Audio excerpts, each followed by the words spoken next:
नमस्कार, मैं अभिषेक राज, CEO founder Easyway global. चलिए आज हम बात करेंगे एक ऐसे छात्र का जो इंडियन रेलवे में सिलेक्टेड है और ईजीवे के छात्र भी रह चुके हैं और आज मिलने आए थे ऑफिस में। तो हम सोचे कि आप लोगों से मुलाकात करवा देते हैं क्योंकि देख कर भी आप लोगों को एक मोटिवेशन मिलेगा कि किस तरह से तैयारी करना चाहिए और किस तरह से आईटीआई करने के बाद अपना गवर्नमेंट जॉब के लिए, सरकारी नौकरी के लिए या किसी तरह का अपना कैरियर सेटअप के लिए किस तरह से मेहनत करना चाहिए। आज बहुत कुछ हम लोग जानेंगे कि किस तरह से इन्होंने इंडिया रेलवे में सिलेक्ट हुए थे और किस तरह से कितना पढ़ाई किए थे, कहाँ से हैं, सारी चीज़ों की जानकारी लेंगे। तो चलिए डायरेक्ट बिट्टू जी से मिलते हैं। वेलकम है बिट्टू जी। मैं बिट्टू राजा और मैं दानापुर पटना नासिक एमबीएस कॉलेज के पास से हूँ। तो आप दानापुर से हैं और बिहार दानापुर पटना जिला में पड़ता है। और आप जब 10वीं कब किए थे? मैं अपना 10th क्लास 2010 में पास किया था सीबीएसई बोर्ड से। कितना परसेंट था आपका 10वां में? मेरा 60%। 60%। इसके बाद आईटीआई किया आपने? आईटीआई कब किया था आपने? आईटीआई किया था 12-14 में। 12-14 में। कितना परसेंट था आपका आईटीआई में? 85%। 85% था। और इनका जो सेशन था 2012-14 में पास आउट थे। इसके बाद आप क्या किए? आईटीआई करने के बाद क्या कर रहे थे? आईटीआई करने के बाद जैसे 2018 में वैकेंसी आई थी। हाँ। तो हम उस वैकेंसी को मैं जैसे देखा कि रेलवे का वैकेंसी आ गया तो हम लोग तैयारी में लग गए थे। तैयारी में लग गए थे। तो आपने रेलवे का तैयारी में लग गए थे। 18 में वैकेंसी है तो इंतजार कर रहे हैं 14 से कि रेलवे में जाना ही इच्छा था। एम क्या था आपका? एम तो था रेलवे में ही जाना। रेलवे में जाना। हाँ। तो इसलिए आपने आईटीआई भी किया होगा। हाँ, आईटीआई तो किया। और 14 के बाद आप इंतजार कर रहे थे कि रेलवे में बहाली आ गई, तैयारी कर रहे हैं। तो आप पहले से ही लगे होंगे ना कि रेलवे का सिलेबस पढ़ रहे हो कि जाना है। ये जानना चाहेंगे कि आप कितना घंटा डेली पढ़ते थे? देखिए सर, हम तो पढ़ाई तो हमेशा करते ही रहते थे। जैसे कि सुबह से उठते थे, सेट मारना डेली। लेकिन जो हमारा डेली रूटीन का जो वर्क था, जैसे कि घर का कुछ काम करना, तो हम अपने ऐसा ना कि पूरा दिन पढ़ाई में फोकस करते थे। जो घर का काम आता था उसको भी करते थे, लेकिन हाँ डेली पढ़ाई तो कंटिन्यू ही करते रहते थे। कुछ काम आया पढ़ाई को छोड़ करके फिर काम करने चले जाते थे, लेकिन वो काम खत्म जैसे हुआ फिर आकर के अपना पढ़ाई में लग जाते थे। तो बहुत सारे बच्चे जो बोलते हैं कि सर ना काम बहुत ज्यादा हो जाता है इसलिए हमारा पढ़ नहीं पाया, ऐसा ये सही है? नहीं सर, ऐसा कुछ नहीं है। मतलब कंटिन्यू अगर आप चाहेंगे पढ़ना, स्टडी पर ध्यान रखेंगे तो पढ़ाई हो जाएगी क्या?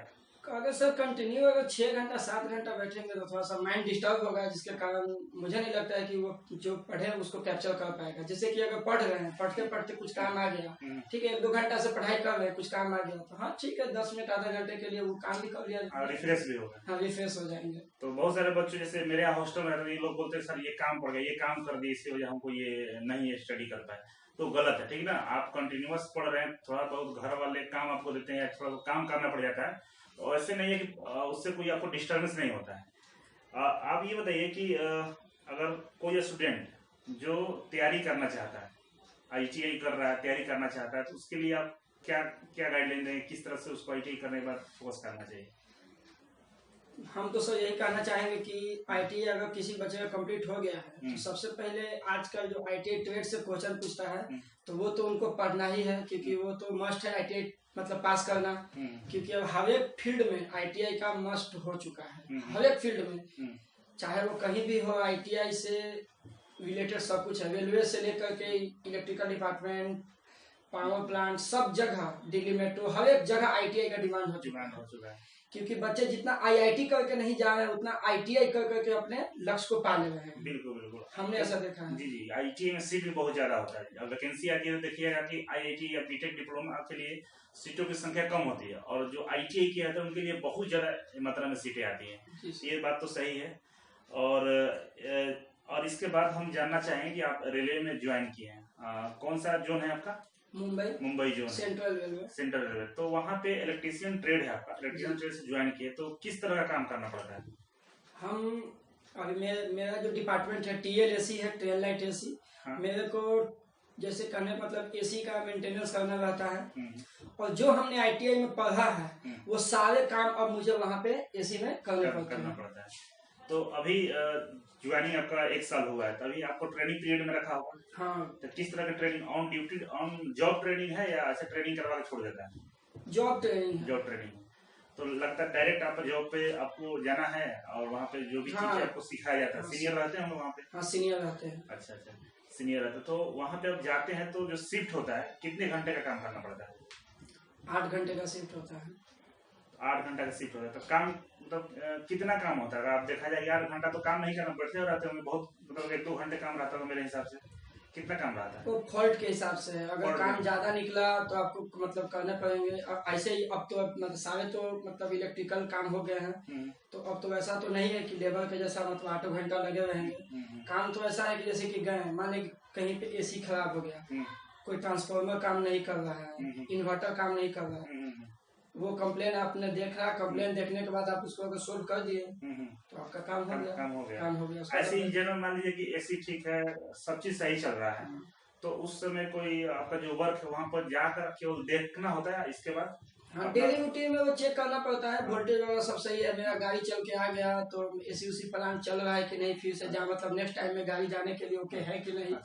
वो पूरे एसी वगैरह देख लेना, इन्वर्टर वगैरह का वोल्टेज, इन्वर्टर चल रहा है कि नहीं, एसी प्लांट में चल रहा है कि नहीं, वो सब देखते हैं। तो आपको एक मतलब ट्रेन का लिस्ट मिलता होगा ना कि एक ट्रेन का लिस्ट है, ये ट्रेन को आपको चेक करना है। हाँ ट्रेन का लिस्ट मिलता है। और उस ट्रेन अगर वो ट्रेन यार्ड में आती है जी, तो आपको जो काम दिया गया एसी चेक करना है, एसी का जो पावर सप्लाई कंप्रेसर है ठीक है कि नहीं, ये सब चेक करते हैं। हाँ चेक करते हैं, और सही है तो ठीक है, सही है तो ठीक है। हाँ तो सही कुल है मिलाकर तो ज्यादा हैवी वर्कलोड नहीं है, नहीं होता है ये आईटीआई करनी है हम लेबर जैसा काम, ऐसा कुछ नहीं है। ऐसा कुछ नहीं, हेवी वर्क कुछ नहीं है, मतलब अब इतना आसान हो गया, बस जो आईटीआई रिलेटेड का काम है कुछ ऐसा नहीं है। बस जाइए एसी प्लांट को चालू कीजिए, ओके है तो बस ओके है, आप आधा घंटा में चेक कर लीजिए या 1 घंटे में, बाकी आपको कोई नहीं। देखिए तो एक जो दिमाग में बना रहता है ना कि आईटीआई के बहुत ज्यादा काम है, लेबर ऐसा काम है, ऐसा कुछ नहीं। देखिए कितना आसान वाला काम है एकदम, बिल्कुल काम तो बहुत आसान है। कंप्रेसर चेक करना है, एसी चल रहा है नहीं चाहिए, सब चेक करके मेंटेनेंस करना है, ये तो हो गया। इसके बाद जैसे बहुत सारे बच्चे हैं जो ये भी जानने का प्रयास करेंगे कि सैलरी कितना मिलता है, इसमें सैलरी की क्या वो होती है? सर जब मैं गुड्डी में था, तो मैं गुड्डी में था तो मेरे को सैलरी मिलता था बेसिक 18,000, उसके बाद उसमें डी महंगाई भत्ता जिसको बोलते हैं वो मिलता था, फिर एचआर जिसको हाउस रेंट अलाउंस, फिर मेरे को टी ट्रेवलिंग अलाउंस मतलब वो ड्यूटी पर जाने का पैसा। और मैं तो एज ए ट्रैकमैन पोस्ट पे था गुड्डी में, तो मेरे को 2700 रुपये हार्ड अलाउंस का एक्स्ट्रा मिलता था। मैंने उसमें 11 महीने जॉब किया, फिर मैंने मतलब मेरा इसमें भी सिलेक्शन हो चुका था 11, और जैसे ही हमारा सिलेक्ट मतलब उसमें कॉल लेटर आया, हमने उसमें टेक्निकल रेजिग्नेशन दे करके और हम आगे की मतलब अपने तो टेक्नीशियन पोस्ट पे सैलरी कितना? ट्रेनिंग खत्म, ट्रेनिंग के पहले और ट्रेनिंग के बाद क्या सैलरी होती है? ट्रेनिंग के पहले आपका सैलरी मिलेगा बेसिक प्लस डी है, जैसे कि अभी हम ट्रेनिंग में तो हमारा अभी बेसिक है 19,900 और बेसिक है 3,380 रुपए, दोनों मिला करके वही 23,000 कुछ रुपए, 23,000 मतलब 25,000 समथिंग मान लीजिए। और जैसे ट्रेनिंग खत्म होगा वैसे HRA, house rent, OT, night shift सब मिलना चाहिए, मतलब 35 के अप्रोक्स स्टार्टिंग है। तो स्टार्टिंग जब करेंगे ट्रेनिंग खत्म 35,000 रुपए स्टार्ट हो जाएंगे इनके। और तो इसके बाद जब आप 2 साल नौकरी कर लीजिएगा, 3 साल तो प्रमोशन भी होगा। जी प्रमोशन होगा, हर एक साल इंक्रीमेंट लगता है, वो ग्रेड पे के हिसाब से। अभी मेरा ग्रेड पे 1900 है तो उसके परसेंटेज के हिसाब से इंक्रीमेंट लगेगा 500 कुछ रुपए, हर एक साल 500 रुपए कुछ रुपए बढ़ते जाएंगे। तो ये मान लीजिए 5 साल बाद और 2 साल के बाद मेरा इंक्रीमेंट लग जाए, मैं 2 साल के बाद टेक्नीशियन में डायरेक्ट भर्ती हुआ हूँ, तो 2 साल बाद मैं 2400 ग्रेड पे मुझे मिल जाएगा। फिर जो भी महंगा हमारा हाउस रेंट, टीए जो भी मिलेगा वो 2400 के परसेंटेज के हिसाब से जोड़ के मिलेगा, अभी 1900 के जोड़ के हिसाब से मिलेगा। अच्छा, तो इसके ये मान सकते हैं कि 3-4 साल 5 साल जॉब कर लेते 40,000 के आसपास पहुंच जाएंगे आप। 5 साल के बाद हम ग्रेड 1 चल जाएंगे 28,000, तो 50 चल जाएगा। तो 5 साल बाद 50,000 सैलरी हो जाएगी। तो देखिए कितना बड़ा स्कोप है। आईटीआई करने के बाद अगर आप रेलवे जाते हैं तो 5 साल में 50,000 सैलरी तक आप पहुंच जाएंगे, मतलब साल का 5 लाख रुपए कमाएंगे। अगर आप जब आईटीआई कर रहे थे तो आईटीआई करने के बाद कुछ एम था आपका कि हम लाइफ में मुझे क्या करना है? नहीं होता है कि बहुत सारे बच्चे हैं ना कि बहुत सारी चीजों पर ट्राई करते हैं कि बैंक का भी तैयारी करेंगे, पुलिस का भी, दरोगा का भी, मतलब बहुत सारे लोग कंफ्यूज रहते हैं आखिर कारण जाना कहाँ है। ऐसा कुछ आपके भी दिमाग में था या कोई एम डिसाइड किए थे? पैसा तो मतलब सब कमाता है। जैसे हमारा एक ऐसा व्यू था ना, जैसे हम कभी रेलवे में ट्रेन से जाते थे तो रेलवे स्टाफ को देखते थे तो लगता था एक अंदर से कि अरे ये रेलवे स्टाफ है, काश हम भी उस ऑफिस में रहते, हम भी इस ट्रेन का कुछ पार्ट रहते। ये मेरे मतलब हमें हमेशा लगता था, हमारा व्यू ही था। और आईटीआई करने के कारण ही हमें रेलवे में सिलेक्शन हो पाया है। अच्छा, क्योंकि वो एसी कोच मैकेनिक जो है आईटीआई का इसमें काफी इम्पोर्टेंट है। अच्छा, मतलब शुरू से ही चाहत थी कि हम रेलवे में जाएंगे, और इसी के दौरान आपने आईटीआई भी किया और सीधा हम फोकस आईटी रेलवे में जाना है। जी सर। मतलब अगर एक डायरेक्शन पर ध्यान लगाया जाए, फोकस किया जाए, तो उसको अचीव जल्दी कर सकते हैं हम लोग क्या? क्योंकि पहला हमको लगता है कि 2014 के बाद ये पहला बहाली ही था आईटीआई को लेकर, इतनी बड़ी बहाली आई थी और इसमें आपको सफलता मिल गया। तो ये इससे पहले आपने कितना प्रयास किया था रेलवे के लिए? ये पहला प्रयास था, इससे पहले भी आप ट्राई किए थे? इससे पहले सर ना हम आईटीआई किए थे ना कुछ किए थे। जैसे ही इंटर पास किए थे, इंटर पास करने के बाद एक वैकेंसी आई थी 12 में या 13 में आई थी, तो वो मैंने फॉर्म भर रखा था, लेकिन मुझे कोई बताने वाला नहीं था कि तुम क्या पढ़ोगे। मुझे कुछ वो मैं जैसे ही पढ़ता था मैथ साइंस वगैरह, वही के बेसिस से मैं ऑफलाइन एग्जाम दिया और मेरा सिलेक्शन उसमें नहीं हुआ। तो मतलब आईटीआई करने वाली आपका पहला प्रयास था? हाँ, आईटीआई करने वाली मेरा पहला प्रयास था, पहले प्रयास में ही मेरा ये मतलब हो चुका आपका हो चुका। चलिए, अच्छी बात है। और इजी वे कोचिंग के बारे में बच्चों से क्या कहना चाहेंगे? इजी वे कहने का यही चाहेंगे सर कि अगर हम आज अब इस जॉब को पाए हैं तो इजी वे के ही कारण, क्योंकि वो जो इलेक्ट्रिक का जो ट्रेड है आईटीआई, इससे जो क्वेश्चन जो पूछा था 75 नंबर का और जो मस्ट कर दिया था कि इसमें पास होना मस्ट है, तो हमने आईटीआई में क्लास किया था, पढ़ाई भी किया था, लेकिन मैं उतना अचीव नहीं कर पाया था। और क्वेश्चन वगैरह जो आईटीआई का आए थे वो मैंने अपना दिया था और मेरा परसेंटेज तो 85% आ गए थे, लेकिन पूरा डीपली मैं नहीं पढ़ पाया। जानकारी का अभाव थी क्या? हाँ, बहुत जानकारी का अभाव था। लेकिन यहाँ पे आने के बाद जो एग्जाम जो मैंने पढ़ा वो हमारा एग्जाम में काफी हेल्प किया।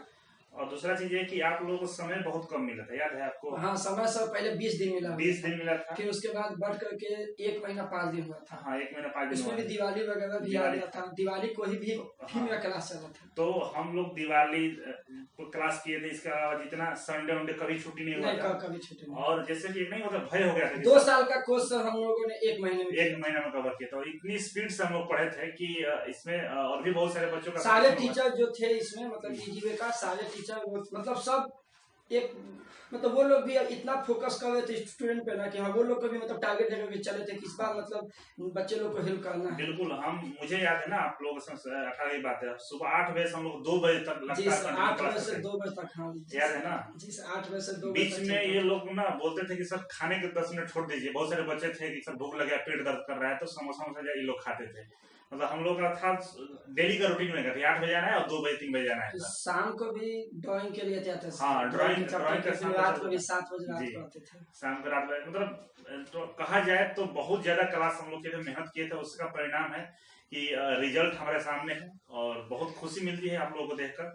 और ये है कि आज ये बताइए थोड़ा सा एक चीज और जानकारी चाहिए हमको कि जैसे एक नहीं होता है, आप आईटीआई के लिए 10वीं कर लिए तो घर से किस तरह का प्रेशर आता है कि भाई घर वाले भी परेशान करते हैं कि नौकरी लेना है, उस तरह का एक मेंटल प्रेशर आता होगा आपके ऊपर भी, जैसे बाकी बच्चों को रहता है? जी सर, उसको किस तरह से ले रहे थे? मन में क्या आ रहा था उस समय? मन में तो आ रहा था कि क्या होगा आगे चलकर, सिलेक्शन होगा कि नहीं होगा, मतलब दिमाग में इस तरीके से बैठ रहा था। लेकिन जैसे ही तैयारी जब हम करने लगे, सेट में आने लगे और जैसे ही नंबर आने लगा, जैसे कि मेरा जो कोई भी ऑनलाइन सेट हम आते थे तो मेरा 75 के ऊपर रहता था। मैं झूठ नहीं, मैं जो सच्चाई बता रहा हूँ, 75 के ऊपर मैं रहता था। तो घर वाले तो टॉर्चर करते ही थे, लेकिन मन में एक विश्वास था कि अच्छा कितना दिन मतलब विश्वास हो गया था कि अब मतलब एग्जाम में फाइट तो कर ही सकते हैं इतना। बिल्कुल, तो मतलब ये है कि दुनिया भले टॉर्चर करे लेकिन खुद पे बिलीव करना पड़ेगा, विश्वास करना पड़ेगा कि ये हो जाएगा, और लगातार प्रयास करना पड़ेगा कि किसी भी तरह से मतलब लगातार उस चीजों पर ध्यान रखिएगा तो हो जाएगा। बाकी दुनिया टॉर्चर करने के लिए बनी होती है, नहीं? बात सही है ना? दुनिया तो पहले कोई भी कहता है कि इसका होगा, पढ़ता है कि दिखाता है। हाँ। लेकिन खुद में मेरे को लगता था कि ना मैं कितना पढ़ रहा हूँ, मैं कितना पानी में हूँ ये मुझे पता था। हाँ। क्योंकि मैंने जब सेट मारना जब चालू कर दिया था और जब ट्रेड का जब आईटीआई वाला सिलेक्शन जो आईटीआई का मतलब जो ट्रेड था उसका भी जब सेट मारने लगे थे तो मेरा 35-40 जब नंबर जब आने लगा था तो दिल को थोड़ा सुकून मिला था कि अब निकाल सकते हैं। डर थोड़ा सा अंदर से खत्म हो चुका था, लगा था कि अब मतलब मैं भी पूरा एक्साइटेड हो गया था कि जितना जल्दी अब एग्जाम हो ताकि जो है मैंने जो अपने मेहनत के बल पे जो बना रखा है उसका मतलब जल्दी मैं उसका यूज करूँ। अच्छा, एक प्रश्न क्वेश्चन है कि जब आप आईटीआई कर लिए थे, 10वीं कर लिए थे, तैयारी में लगे थे, तो घर वाले कितना पैसा देते हैं आपको खर्चा के लिए? इतना सच्चाई एक्स्ट्रा बता एक्स्ट्रा रहे पैसे हैं, देते थे? मैं पढ़ाता था, ट्यूशन ट्यूशन पढ़ाता पढ़ा था, मैं के ट्यूशन पढ़ाता था। मैं घर वालों से मतलब मैं पैसा नहीं ले पाता था, सेल्फ डिपेंड थे। मैं ट्यूशन पढ़ाता था 10 तक सीबीएसई को, मैथ और साइंस, और इसी से मैं करता था। मैं सेल भी मारता था, मैं पढ़ाता भी था। मैं रात हो जाता था घर। अच्छा, कभी आपको ऐसा नहीं लगा कि अगर हम मतलब ट्यूशन पढ़ा रहे हैं, पढ़ा कर अपना तैयारी कर रहे हैं, घर वालों को हम बोझ नहीं बन रहे हैं, तो डिस्टरबेंस हो रहा है, बहुत ज्यादा टाइम हमारा खराब हो रहा है, ऐसा नहीं महसूस हुआ कभी? थोड़ा बहुत कभी कभी लगता था, लेकिन पढ़ाने से ही चीज होता था कि मेरा मतलब कंटिन्यू बना रहता था। अच्छा, ट्यूशन पढ़ाने क्यों सोचे, क्यों ट्यूशन पढ़ाना चाह रहे हैं? पॉकेट मनी के लिए या घर वाले उस तरह से पैसे आपको नहीं दे रहे थे? हम तो कभी आज तक कंपटीशन का क्लास ही नहीं गए। क्लास एक ही चीज गए जो इजी वे में गए, वो है ट्रेड का। इसके अलावा हमने कभी कंपटीशन का कभी क्लास नहीं किया, ये मैं सच्चाई बताता।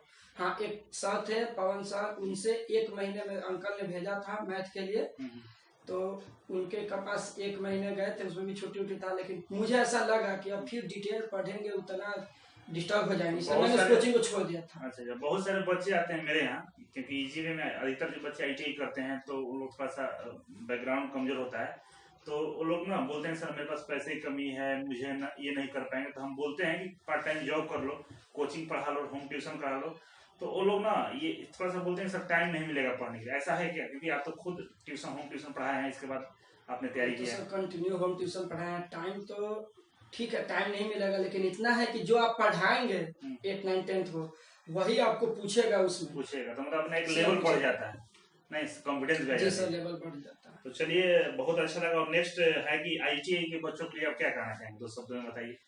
आईटीआई के बच्चों के लिए हम यही कहना चाहेंगे कि आईटीआई का स्कोप आपके सारे फील्ड में है, मतलब रेलवे, डीएमआरसी, पावर प्लांट, जितना है, जैसे इलेक्ट्रिकल डिपार्टमेंट, सब में आईटीआई का रिक्वायरमेंट ज्यादा है। जैसे कि रेलवे में जाइए, जैसे मैं अभी एसी कोच मैकेनिक में हूँ, उसमें भी आईटीआई का काम बहुत पड़ा मेरे को। मैं जितना पढ़ा आज मैं जितना जल्दी सीख रहा हूँ, आईटीआई के ही कारण सीख रहा हूँ। नहीं, अगर आईटीआई मैं नहीं किया रहता तो मैं ठीक है, मेरे को अगर मिल भी जाता ये पोस्ट ना, तो मुझे लगता है कि सीखने में 2 साल 3 साल मतलब उनके पीछे मैं घूमता रहा। मतलब ये है कि आईटीआई केवल सर्टिफिकेट ना लें, पढ़ाई करें, क्लास जाए। हाँ, पढ़ाई तो करना पड़ेगा। एडमिशन वहाँ नहीं जहाँ पर क्लास चलता हो, आईटीआई कॉलेज में। जी सर। और केवल सर्टिफिकेट लिए रहेंगे तो बड़ा मुश्किल होगा आगे भी जाके। वही तो मेरे साथ दिक्कत हुआ सर, कि सर्टिफिकेट लिए तो पढ़ाई मतलब थोड़ा दिक्कत हुआ। मतलब उस तरह से आईटीआई में नहीं पढ़ाया गया था, थोड़ा बहुत जानकारी था, उसका बेनिफिट आज आपको मिल भी रहा है। जी सर। तो है कि आप आईटीआई में रेगुलर स्टडी करेंगे, आप सर्टिफिकेट लेने के चक्कर में रहिए, अच्छा से पढ़िए, वहाँ एडमिशन लीजिए, अपने जो दोस्त हैं उनको सजेस्ट कीजिए कि वहाँ एडमिशन ले जहाँ पे स्टडी कराई जाती है, पढ़ाई कराई जाती है, क्योंकि आगे वही काम आने वाला है। और आप लोग केवल सर्टिफिकेट के चक्कर में घूमते हैं कि सर्टिफिकेट मिल जाए, और इसके बाद यही होता है कि नौकरी नहीं मिलती है। तो चलिए, काफी बातचीत हुआ, फ्यूचर में और भी अगर कभी मौका मिला था आप लोग इनका 2 साल जॉब कर लेंगे और एक्सपीरियंस होगा तो कभी मिलेंगे, हम लोग तो वीडियो बनाएंगे आप लोगों के सामने। और बिटू जी को बहुत सारी शुभकामनाएं हैं कि बहुत जल्द आगे और बढ़ें, इंजीनियर पोस्ट तक पहुंचे, और इन्हीं शुभकामनाओं के साथ आप लोगों से विदा लेते हैं। Thank you so much.